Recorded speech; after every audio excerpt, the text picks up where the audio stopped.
DN Haryana voice of Jind देख रहे दर्शकों को नमस्कार। इसमें मौजूद हम चांदी गांव में हमारे साथ जुड़े हैं राजनीति के विशेषज्ञ हैं जोगेंद्र कथुरिया जी। बेबाक न्यूज चैनल अपना चलाते हैं, उनसे जानकारी लेंगे जो आज का राजनीतिक माहौल बना हुआ है सोनीपत लोकसभा को लेकर, क्या राय है और पार्टी किस सदस्य को टिकट दे जो सीट को निकाल पाए। सर नमस्कार। देखो, हरियाणा में इंडिया गठबंधन की ओर से अभी केवल एक ही उम्मीदवार आया है, सुशील गुप्ता कुरुक्षेत्र से। जी जी। और बीजेपी ने अपने 6 पहलवान मैदान में उतार दिए हैं। जी जी। केवल 4 जो लोकसभा के उम्मीदवार जो मध्य हरियाणा के हैं, जी जी जी। जिसमें कुरुक्षेत्र, हिसार, रोहतक और सोनीपत। जी जी। जहां पर सीधी सीधी बात कहे, जाट मतदाताओं की जो तादाद है वो बहुत बड़ी मात्रा में है। जी जी जी। केवल वहीं भाजपा को मंथन करना पड़ रहा है कि किसे मैदान में उतारे। बाकी 6 के 6 लोकसभाओं में अपने प्रत्याशी उतार दिए हैं। जोगेंद्र जी, बात करी जाए जाट मतदाताओं की, इससे पहले भी ब्राह्मणों को टिकट दिया गया था। इन लोकसभा क्षेत्र रोहतक से देख सकते हैं आप, सोनीपत से देख सकते हैं, और सिर्फ हिसार से जाट मतदाता को उन्होंने अपनी टिकट दी थी और तीनों ने जीत दर्ज करी थी। कुरुक्षेत्र में सैनी थे, उन्होंने भी जीत दर्ज की थी। देखो, अभी ओबीसी से, सैनी समाज से प्रदेश का मुख्यमंत्री बन चुका है, तो मुझे नहीं लगता कि कुरुक्षेत्र से सैनी प्रत्याशी होगा। वहाँ भाजपा कांग्रेस से इंपोर्ट कर रही है जो वैश्य समाज से बहुत बड़े चेहरे हैं, उनके पिताजी भी कुरुक्षेत्र से सांसद रहे हैं, वो खुद भी सांसद रहे हैं, नवीन जिंदल, या फिर सिख मतदाताओं को लुभाने के लिए मनजिंदर सिंह सिरसा, या अगर ब्राह्मण को कुरुक्षेत्र से चुनाव लड़वाना हुआ तो जय भगवान डीडी शर्मा जो पिछली बार जेजेपी की टिकट पर चुनाव लड़े थे, उन्हें भी मैदान में उतारा जा सकता है। जी जी जी। और अगर हम सोनीपत की बात करें तो सोनीपत में भी कई नाम विचाराधीन है। भाजपा मंथन कर रही है, हर प्रमोटेशन एंड कम्बिनेशन पर काम कर रही है।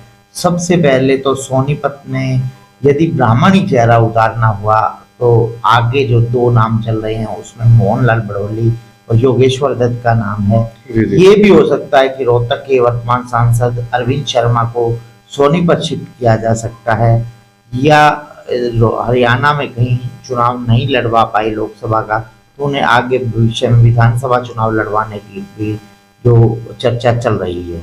जोगेंद्र कथुरिया जी, बात करें सोनीपत लोकसभा की, जाट मतदाताओं की भरमार है और जाट प्रत्याशी भी 2 इसमें मुकाबले में बने हुए हैं, जो संदीप लोहान और राजू मोर जिला अध्यक्ष हैं भारतीय जनता पार्टी के, और संदीप लोहान है वो किसान मोर्चा जिला अध्यक्ष है जींद से, और अच्छा किसानों के अंदर भी प्रभाव है दोनों नेताओं का।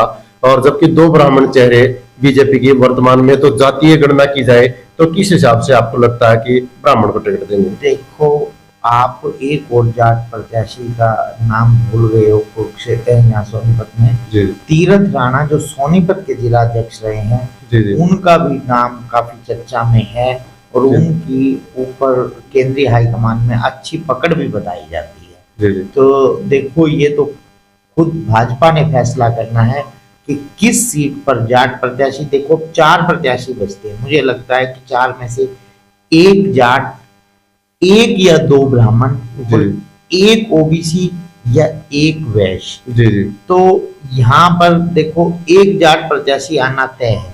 जी। वो रोहतक से आता है, हिसार से आता है, सोनीपत से आता है। जी जी। हिसार में भाजपा के पास 2 ही नाम जाट प्रत्याशी के तौर पर हैं, कैप्टन भूपेंद्र और कैप्टन अभिमन्यु। जी जी। यदि वहां से जाट प्रत्याशी आ गया तो इन तीनों सीटों पे, सोनीपत, रोहतक, कुरुक्षेत्र, किसी पर और जाट प्रत्याशी नहीं उतारा जाएगा। जी जी। यदि रोहतक से रणदीप हुड्डा को उतारा जाता है तो हिसार, सोनीपत और कुरुक्षेत्र कहीं से भी जाट प्रत्याशी नहीं आएगा।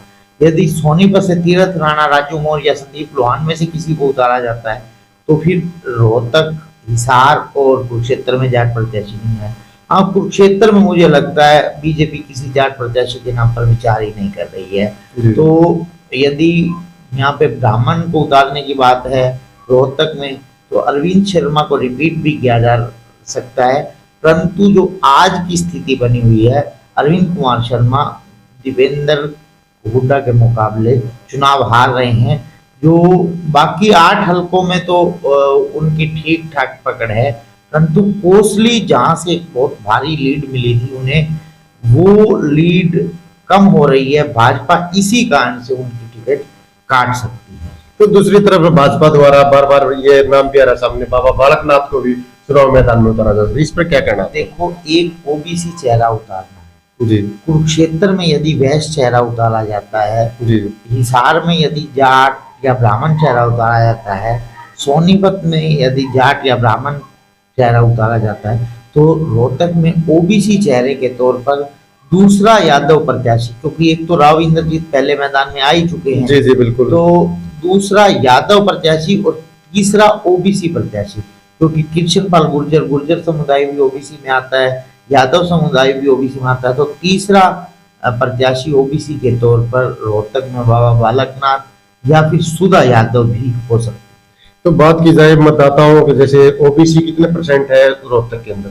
रोहतक के अंदर लगभग 21% के करीब यहाँ पर ओबीसी मतदाता हैं, और जो सीधा सबसे ज्यादा 10% तो यहाँ पर अहीर वोट हैं। 10% के करीब, तो आधे ओबीसी में तो अहीर या यादव बेल्ट कही जा सकती है जो रोहतक लोकसभा के अंदर। तो अब निचोड़ निकाला जाए रोहतक लोकसभा का, आप करें कि जैसे भूपेंद्र हुड्डा का परिवार है जो लगातार रोहतक लोकसभा को लेकर सक्रिय रहता है, और हरियाणा की राजनीति भी बात की जाए तो रोहतक पर केंद्रित है वर्तमान में, तो क्या लगता है भूपेंद्र हुड्डा के पुत्र दीपेंद्र हुड्डा इस बार लोकसभा चुनाव में जीत पाएंगे? देखो, आज की परिस्थिति में तो देखो, दीपेंद्र हुड्डा पिछले काफी समय से, जब से चुनाव आ रहे हैं तभी से रोहतक लोकसभा में सक्रिय हैं। रोहतक की हर मार्केट में वो डोर टू डोर कर रहे हैं।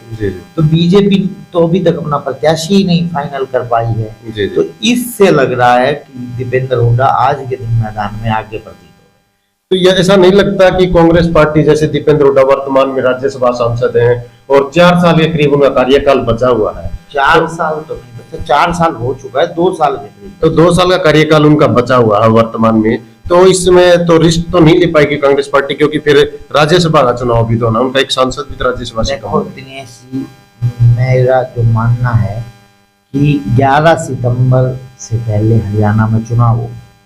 अभी मान के चलो दीपेंद्र जी मई में सांसद बनते हैं लोकसभा के, वो जून में इस्तीफा देते हैं, मई के अंत में इस्तीफा देते हैं, तो राज्यसभा का चुनाव शायद विधानसभा के वोटों के बाद हो, विधानसभा चुनावों के बाद हो। तो कांग्रेस की ये भी सोच हो सकती है कि हम हरियाणा में यदि बहुमत आ जाता है तो हम राज्यसभा की सीट दोबारा जीतेंगे, किसी को भी राज्यसभा में भेजा जा सकता है।